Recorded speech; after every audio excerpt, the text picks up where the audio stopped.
Oh my god, I thought it was a real person. Oh my god. So I was like, I want a photo with the guard. And I'm like, I want to stand beside him because, you know, it's kind of like the changing of the guards in London and in Alcatraz. There are people.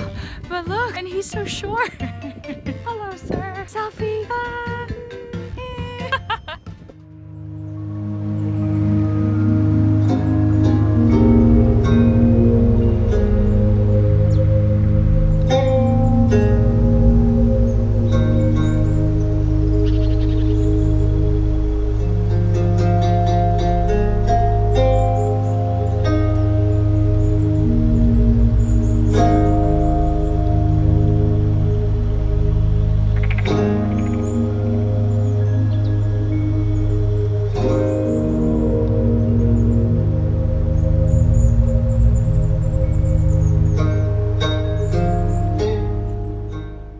I have to say, for a prison, it's actually quite nice. Okay, so this is the bathhouse, as you can see. Now, apparently, this is the one thing that the prisoners really look forward to. I mean, if you think about it, it's not like taking a shower was considered a luxury. If anything, it was like a reward for good behavior. And then so as not to waste any soap or waste anything for that matter. You see that thing hanging over there? That is the soap. And they would run it through that cord, and so you pass it around. And also they use these baths so that they wouldn't spread any communicable disease within the prison. So the prisoners inside this prison, obviously, they're actually used for manual labor to build a lot of the roads that you see in Hokkaido. That's a lot of showers you're gonna need for all that hard labor. I can see why they wanted those showers, and I can see why some of them were quite excited for it. So this is the main prison house. Now this is of such historical value because this is the oldest and the largest prison cell block that's wooden from the Meiji era in Japan. And what makes it even more interesting is that it was also part of the northernmost part of Japan at that time. I mean, I have to admit, I'm walking through these and you can't see it, but the hair on my arms is just standing because I'm sure people have died here apart from being in prison, but even the structure itself, it's pretty amazing.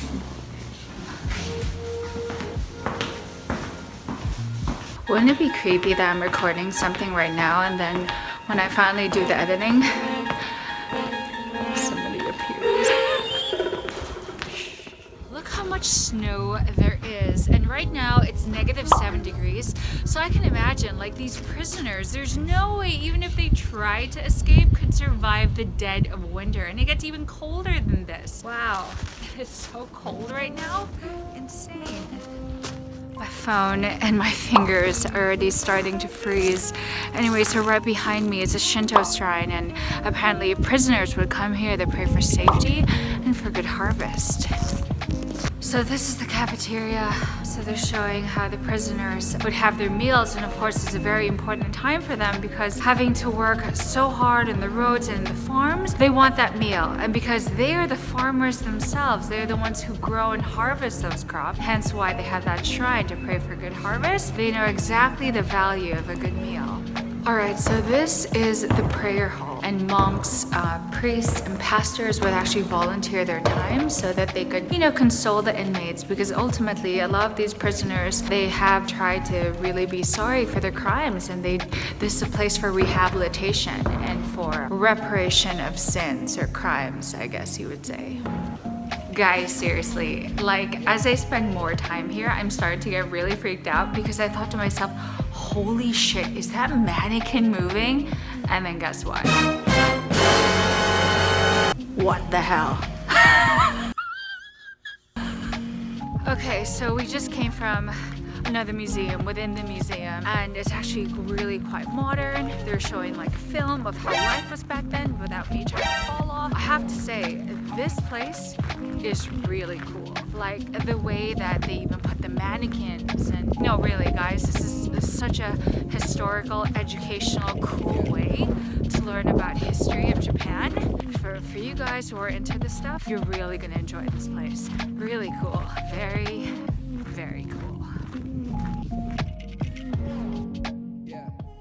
So we're on board now, the Aurora 1. Right across me is Aurora 2. So what we're doing today, so the ice that surrounds us, that actually comes from Russia because it's like that cold and it's all in big blocks, right?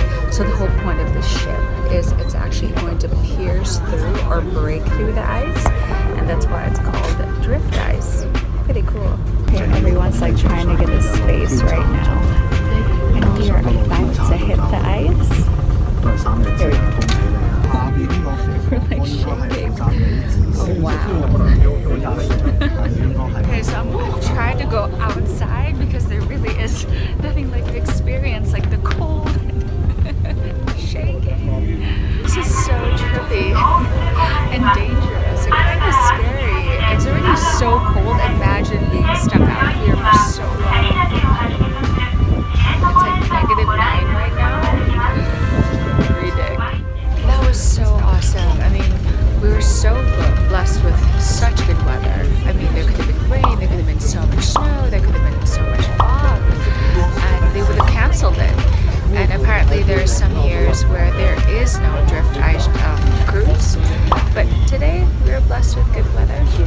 So, like trying to get one quick, just to show you guys, like this is the boat, and she's the Aurora. Thank you, Aurora. That was awesome. Okay, so we made it to Abashiri Okhotsk Drift Ice Festival. This kind of reminds me of like Asahikawa because, you know, it's more like local. I mean, I don't want to say homemade, but I guess that's what it is. You know, guys, you think that you only get dark in the beach, but actually you can get really dark in the snow. Remember, all that ice reflects the light and it's just on you. It's like a prism. I'm actually going to go up the stage right now and pretend like I'm hosting the event. Hello!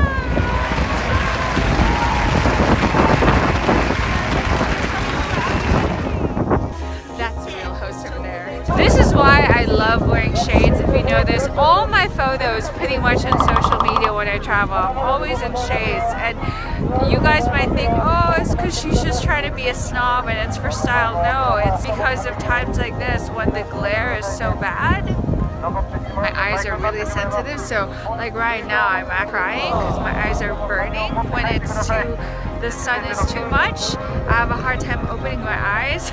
It makes it kind of miserable because it makes it hard to see. Damn it.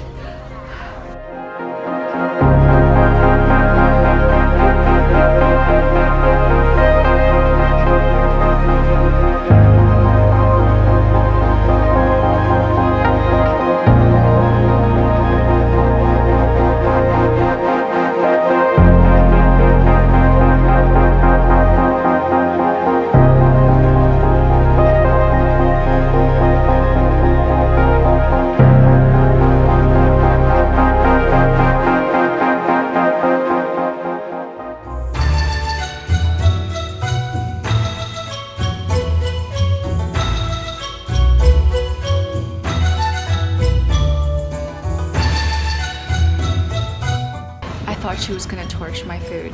It was just mayonnaise. Oh no, it's like drift ice. I get it now. It's like drift ice onto the water. Okay, fine. That's cool. Super cool. Okay, so I just finished having lunch at Abashiri Drift Museum. Take a closer look because I'm so worried about the wind and you guys can't hear me. But right in the back, so you see the water that's blue, and that white sheet, it's pretty much the drift ice itself, and it comes from Russia and it flows all the way down to Japan, and that's where the ship actually breaks through it. Pretty cool. Okay, so one of the things that you can do is go inside sort of like a freezer, and it's -15 degrees. It's very similar to the one in Nagoya Planetarium. Yeah, just so you guys can get the feel of it.